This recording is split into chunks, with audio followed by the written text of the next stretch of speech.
We're supposed to be a shining light. And we're not supposed to put it under a basket. The second thing he talked about here, the seed, that's like us going out telling people about Christ. Some of it falls on shallow soil. And all at once it'll come up. And it'll grow. I want to think of a young Christian that way. He's doing good. And all at once, what happens when dry weather comes? It starts to wither. And it goes away. What happens when a young Christian's in church and he starts having problems? See, Satan ain't going to let a young couple be happy in church.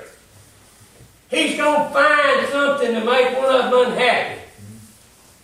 Maybe they're having marital problems. Maybe they're having financial problems. But there'll be something that gives them doubt. And they'll say, well, it didn't do me no good to go to church. Ain't nothing helping me.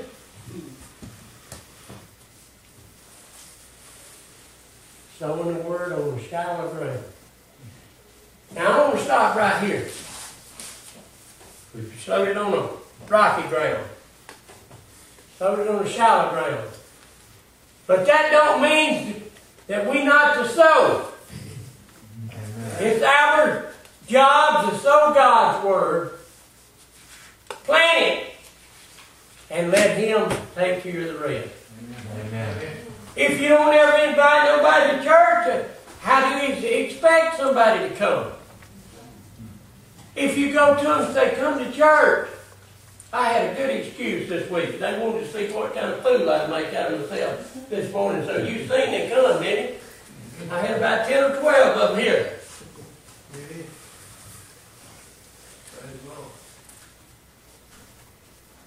I don't care if I make a fool out of myself every Sunday if I can get them to come to church. Amen. Sooner or later they hear Patrick preach and maybe they get something out of it.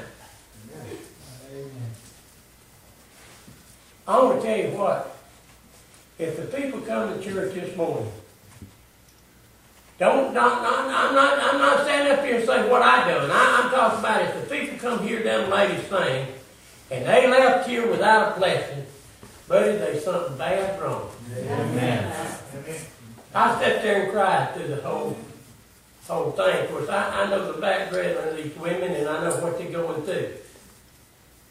I had another one who was supposed to come and her husband was right ready to die. She told her sister, said, Gail, I'm scared to leave him. He may not make it through the day. She could sing, Lord, have mercy, she could sing. But she couldn't come.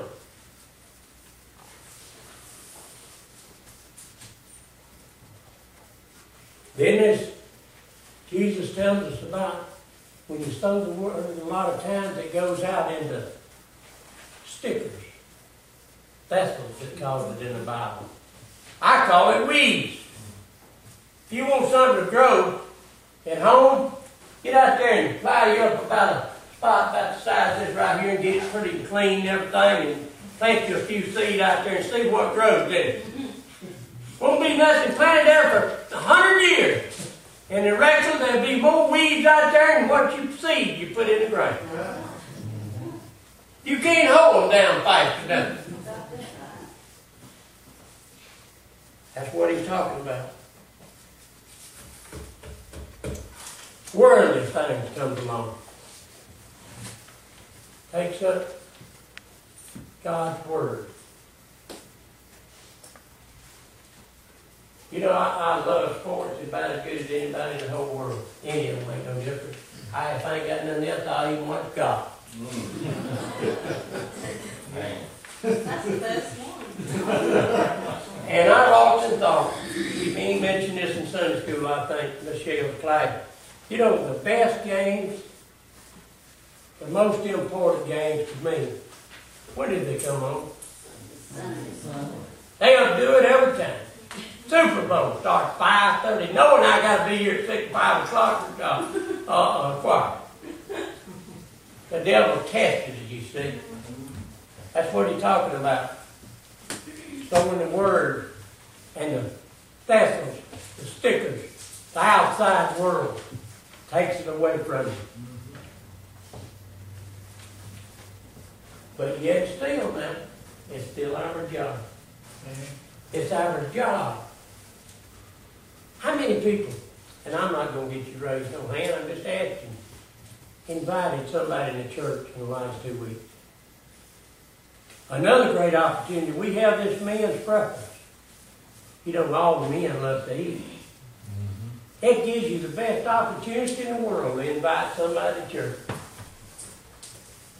I'm telling you, you got opportunities. God gives these opportunities to us.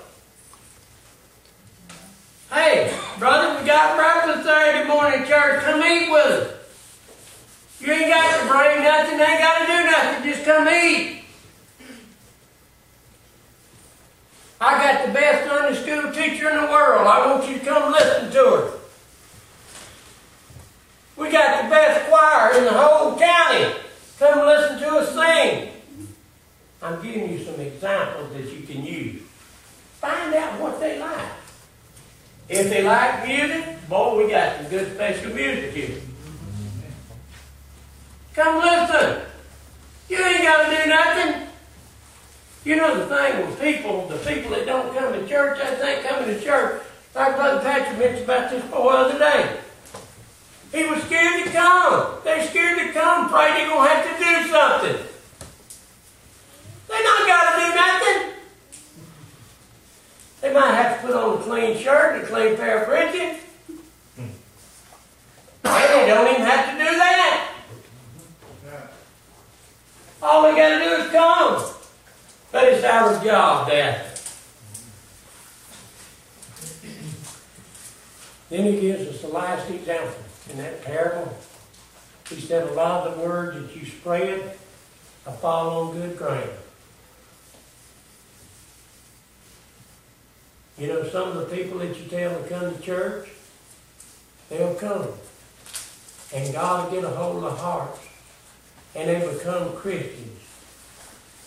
And then you can look back several years and you'll say, well, you know, I had a part in Kurt coming to church. I had a part in that. The Word fell on good ground. God's Word fell on good Word. Now you may go through a lifetime and never lead nobody to Christ.